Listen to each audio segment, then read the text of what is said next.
Oh tidak, Kak Prita, bukan alamat itu. Aku harap itu bukan alamatnya. Iya, Sriti.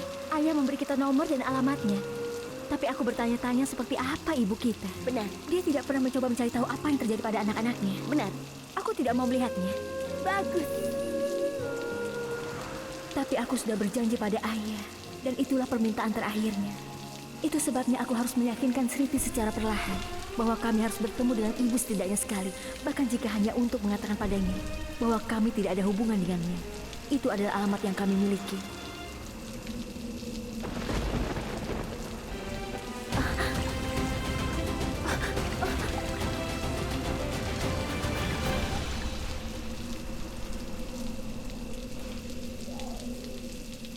Kami juga kehilangan itu.